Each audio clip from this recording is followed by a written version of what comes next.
Amigos e amigas, vamos ao momento de catequese aqui que eu sempre apresento nos meus endereços telemáticos.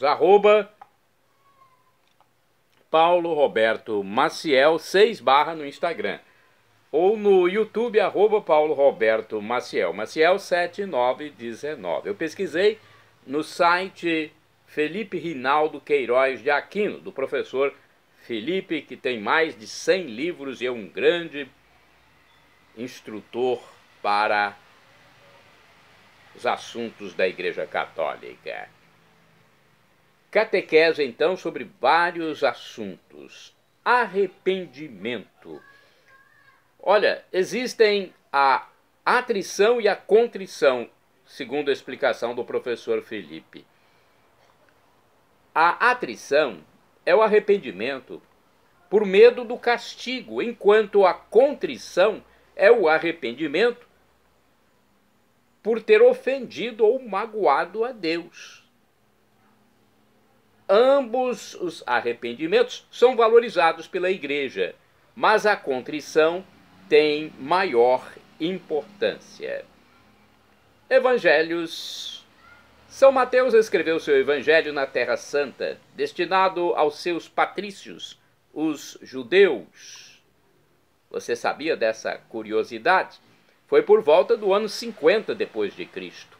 Já Marcos, quase na mesma época, escreveu em Roma o evangelho de Jesus Cristo, baseado na catequese de São Pedro. Enquanto isso, o médico Lucas fez sua pesquisa em Jerusalém no ano 55 depois de Cristo, após a sua conversão.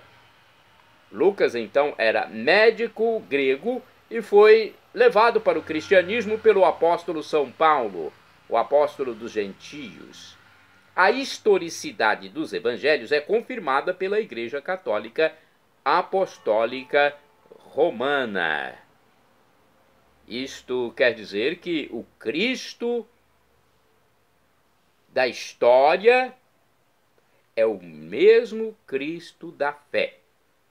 A famigerada teologia da libertação, de cunho marxista, deturpou o cristianismo, talvez influenciada pela teologia liberal, que possui uma visão equivocada dos evangelhos. Agora vamos falar da adoração. A adoração ao Santíssimo via televisão é válida para o católico, mas não tem o mesmo valor que a adoração presencial. Toda oração é válida, mas presencialmente, junto ao sacrário, no caso da adoração ao Santíssimo, tem uma importância muito maior. Incenso. Muitos católicos têm curiosidade sobre o incenso. O incenso é usado na igreja em ocasiões especiais. Significa um maior louvor a Deus. É a oração que sobe ao Deus Altíssimo. O turíbulo contém o incenso. Laqueadura é um assunto também que não é muito tocado nas igrejas, sobre laqueadura. A igreja não recomenda a laqueadura de trompas. Se a pessoa se submeteu ao processo sem ter conhecimento dessa orientação, pode se arrepender e confessar ao sacerdote. A igreja diz que não existe pecado que Cristo não possa perdoar. É só confessar e tocar a vida para frente. E agora vamos falar do purgatório. O católico crê no purgatório. A alma que está no purgatório vai para o céu. Ela já tem garantida a ida para o céu. Essa alma passa por um período de purificação das consequências dos pecados confessados. Pecados cometidos e confessados ao sacerdote. Né? E, portanto, há esta purificação e, terminado esse período, a alma estará completamente com Deus. Vai para a comunhão com Deus. Caveira. Algumas imagens de santos possuem a caveira, que é o crânio do cadáver. Há santos que em vida usavam em sua mesa uma caveira. Isso era para lembrar sempre da finitude da vida terrena. Todos vamos morrer um dia. Então, olhando para a caveira, o santo sempre se lembrava disso. E você reza o credo? Os dois credos têm valor para a igreja, tanto o mais curto quanto o mais longo. O mais breve é rezado mais comumente. Já o niceno constantinopolitano, que é o maior, ele é rezado em ritos mais solenes. Catequese. A catequese pode focar em 4 tópicos principais. Atenção, catequista. 4 tópicos: o credo, os sacramentos, os mandamentos e a oração. Sobre o domingo, você tem dúvidas sobre o domingo? O domingo é considerado pela igreja como o primeiro dia da nova criação, pois Jesus Cristo ressuscitou no 8º dia, que significa o primeiro dia, ou domingo, atualmente. Por isso a Igreja Católica começou a celebrar a Santa Missa neste dia. São Paulo, o apóstolo dos gentios, já celebrava a missa no domingo, isto porque Cristo veio trazer a novidade, a boa nova, a nova vida no domingo. O judaísmo era apenas a preparação para o cristianismo, o judaísmo que festejava o sábado, guardava o sábado. Infelizmente, muitos judeus não compreenderam a vinda do Messias, não reconheceram Jesus como Messias, apesar de todas as evidências e provas. Isso acontece porque há a liberdade humana. O Espírito Santo conduziu a história da salvação desde o primeiro homem, Adão. Mais de 30 anúncios e prefigurações de Jesus Cristo existem no Antigo Testamento,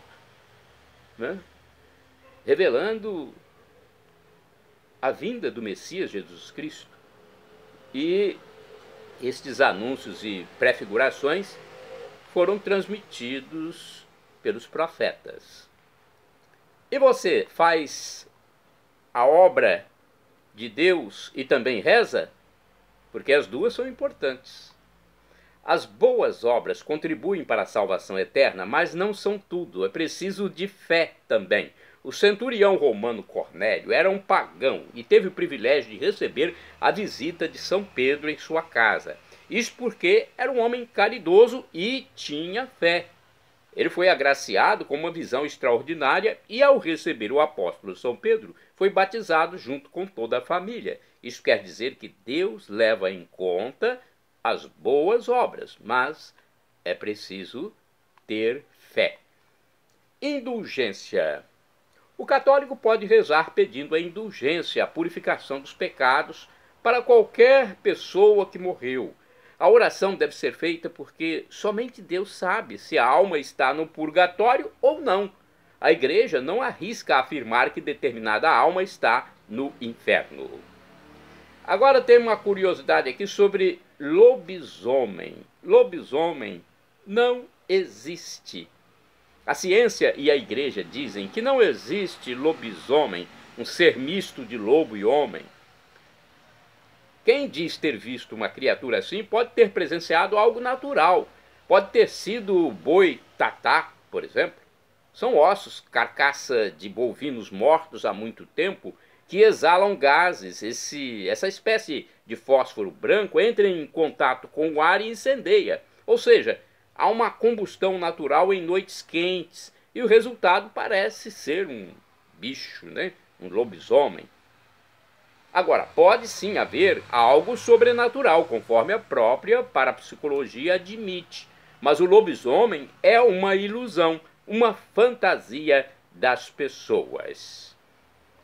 O demônio, atenção, isso aqui é importante. O demônio, no entanto, pode aparecer de uma forma horrorosa para alguém, pois os próprios santos que viram o demônio em forma horrorosa,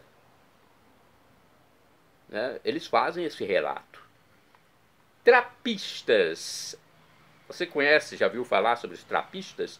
A ordem dos trapistas, um tipo de religioso católico, é muito rigorosa. Seus membros fazem suas rezas isoladamente. Eles só falam entre si na liturgia das horas para exercitar a voz. Então, eles só comentam entre si, falam entre eles próprios na liturgia das horas. Nos outros momentos, eles ficam isolados, fazendo suas orações, somente entre eles e Deus. Coloque Deus em tudo. Nunca se separe de Deus. Recomenda a igreja. Coloque Deus em tudo. Isso é importante, hein? Essa atitude deve persistir, principalmente nos momentos de sofrimento. É preciso de se apegar com Deus sempre, por meio de Nossa Senhora, dos anjos, dos santos, da oração. O católico deve assistir à missa sempre, rezar diante do sacrário, rezar o terço, enfim, falar com Deus. Nosso Senhor ouve a oração e manda a resposta, mesmo que o fiel não entenda, não tenha plena compreensão. Agora eu quero falar sobre o Catecismo da Igreja Católica. O Catecismo da Igreja Católica, o SIC, tem uma versão do Papa Pio V, que foi elaborada logo depois da denominada Reforma Protestante. Outra obra foi produzida pelo Papa São Pio X, em 1915. E, finalmente, o Papa São João Paulo II juntou as duas e as atualizou, formando o SIC vigente, o catecismo que nós temos atualmente. Evangélicos. São Pedro Canísio cunhou o termo irmãos separados para definir os protestantes, também chamados de evangélicos, que a partir do monge Lutero deixaram a Igreja Católica Apostólica Romana. Os católicos rezam por esses irmãos. Para compreender mais sobre a Igreja Católica, os protestantes deveriam ler o livro escrito pelo ex-pastor convertido ao catolicismo Scott Hahn. Ele se converteu e a esposa também. Sua experiência foi ver o Apocalipse, o Cordeiro imolado na Santa Missa. A partir de então, escreveu um livro contando a história que modificou sua vida. Jeová, o que significa? Jeová significa Deus. Trata-se da fusão de Javé, que significa eu sou, é o nosso Deus, Deus vivo, eu sou. A fusão de Javé com Adonai, que significa meu Senhor. O alfabeto hebraico não tinha vogais, mas somente consoantes. Os hebreus, os judeus, não pronunciavam Javé, em sinal de muito respeito a Deus, e se dirigiam a ele como Adonai, meu Senhor. Mais tarde, um grupo de judeus maçoretas resolveu juntar as consoantes de Javé e as vogais de Adonai, formando então o vocábulo Jeová, que significa Deus. Você pode rezar para Jeová também, então. Ortodoxos. Os cristãos ortodoxos têm santos que a Igreja Católica não venera. É o caso, por exemplo, de São Constantino, que é cultuado pelos orientais, mas não foi canonizado por nenhum papa da Igreja Católica Apostólica Romana. Há, porém, alguns santos que valem tanto para católicos quanto para ortodoxos. E sobre o céu, hein? Vamos falar um pouquinho sobre o céu? A Igreja Católica ensina que o primeiro céu é o céu das nuvens. O segundo céu é o céu das estrelas e astros. E o terceiro céu é onde está Deus. Este terceiro céu representa a glória de Deus. O apóstolo São Paulo, apóstolo dos gentios, esteve sobrenaturalmente no terceiro céu por uma graça especial de Jesus Cristo. Olha, Jesus possibilitou ao apóstolo dos gentios essa graça de ir ao céu de uma forma que não sabemos explicar, e nem ele próprio sabia explicar. É algo transcendental. Liturgia dominical. Vamos falar um pouquinho sobre a liturgia dominical. Olha, a liturgia dominical da Igreja Católica não deve ser mudada pelos presidentes de celebrações. É a liturgia do Domingo do Senhor. Todavia, durante a semana, em eventos especiais, alguma leitura pode ser mudada para se adaptar ao tema festejado.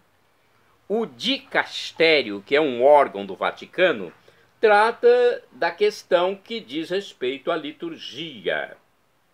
O católico que vai à missa diariamente, ao longo de 3 anos, por exemplo, ele terá ouvido as leituras referentes à Bíblia inteira, em seus pontos mais importantes, mais significantes. A cada ano A, B e C, um evangelho mais destacado no tempo comum. Mateus, Marcos e Lucas são os evangelhos sinóticos. O evangelho de São João, que é assinótico, é proclamado todos os anos em celebrações especiais da Igreja Católica.